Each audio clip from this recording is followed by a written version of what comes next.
నమస్తే, welcome to Vijaya Kranti voice of Telangana. నేను మణి.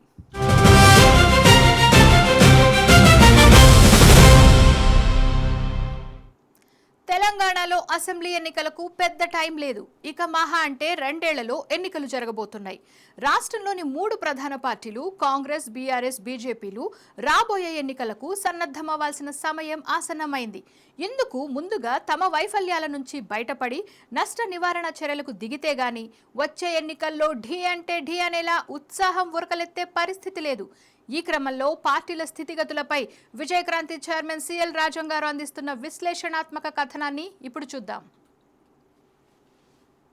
రాష్ట్రంలో కాంగ్రెస్ పార్టీ అధికారంలోకి వచ్చి దాదాపుగా 3 ఏళ్లు పూర్తి కావస్తోంది. అంటే ఇక ఎన్నికలకు మిగిలిన సమయం కేవలం 2 ఏళ్లే.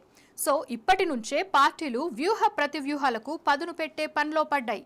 సెమీఫైనల్స్ లాంటి మున్సిపల్ కార్పొరేషన్ ఎన్నికలు ఉండనే ఉన్నాయి. వీటిలో వచ్చే ప్రజా తీర్పు అయినా పార్టీల్లో మరింత జోష్ పెంచే ఛాన్స్ ఉంది.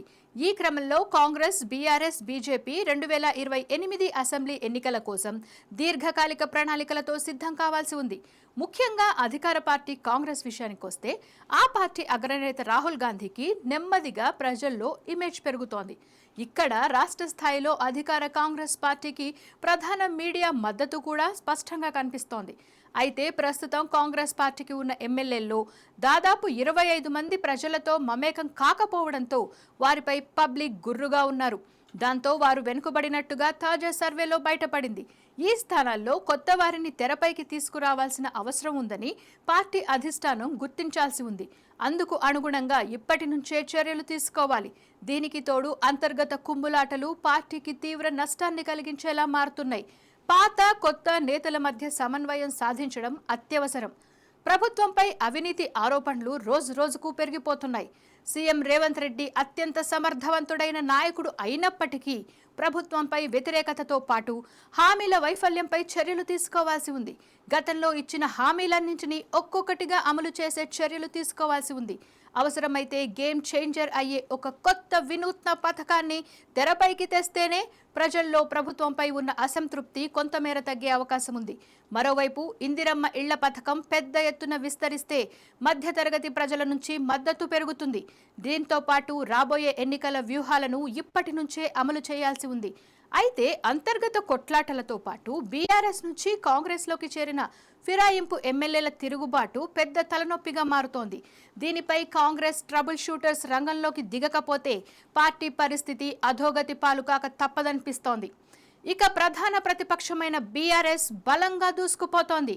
అయితే బీఆర్ఎస్ మద్దతు పెరగడానికి కారణం ఆ పార్టీ బలం కంటే కూడా అధికార పక్షం కాంగ్రెస్ పై వస్తున్న వ్యతిరేకతే ప్రధానంగా కనిపిస్తోంది.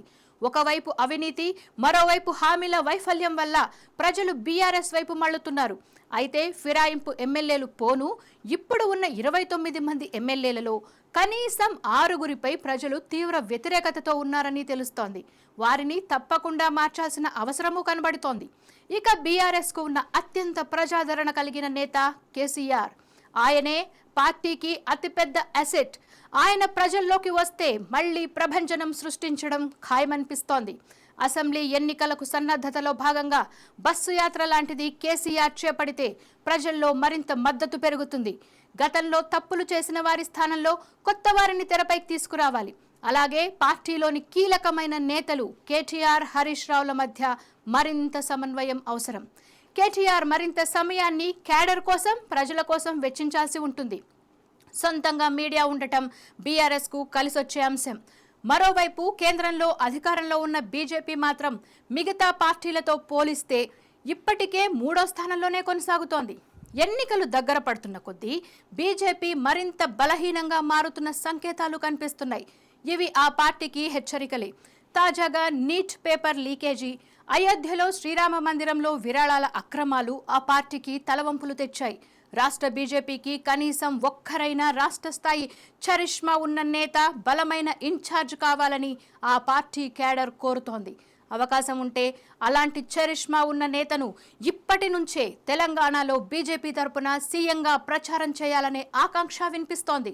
ఉత్తర భారతంలో లాగా తెలంగాణ రాజకీయాల్లో హైకమాండ్ ఎప్పటికప్పుడు జోక్యం చేసుకోవడం కానీ రాష్ట్రంలో అంత ప్రభావవంతంగా పనిచేసిన దాఖలాలు కానీ కనబడటం లేదు. పైగా రాష్ట్రంలో బీజేపీకి మీడియా నుంచి ఎలాంటి మద్దతు లేదు. ఇలాంటి సమయంలోనే ప్రజలను ఆకర్షించేలా మద్దతు కూడగట్టుకునేలా ఉండే వినూత్నమైన నిర్ణయాలు ఆ పార్టీ తీసుకోవాల్సి ఉంది. అది కాకుండా అసెంబ్లీ ఎన్నికల్లో గెలుపే లక్ష్యంగా బీజేపీ బలమైన కఠినమైన నిర్ణయాలు తీసుకోకపోతే ఆ పార్టీకి బీఆర్ఎస్తో పొత్తు పెట్టుకునే పరిస్థితి వచ్చినా పెద్దగా ఆశ్చర్యపోవాల్సిన అవసరం లేదు. మరి చూడాలి ముందు ముందు ఏం జరగబోతోందో. 3 పార్టీల్లో ఏ పార్టీ 2028 ఎన్నికల్లో అధికార పీఠాన్ని దక్కించుకోబోతుందన్నది కాలమే నిర్ణయించాలి. మరి వ్యూవర్స్, ఈ వీడియోపై మీ అభిప్రాయాలను కామెంట్స్ రూపంలో చెప్పండి. వీడియో నచ్చితే లైక్, షేర్, సబ్స్క్రైబ్ చేసుకోండి.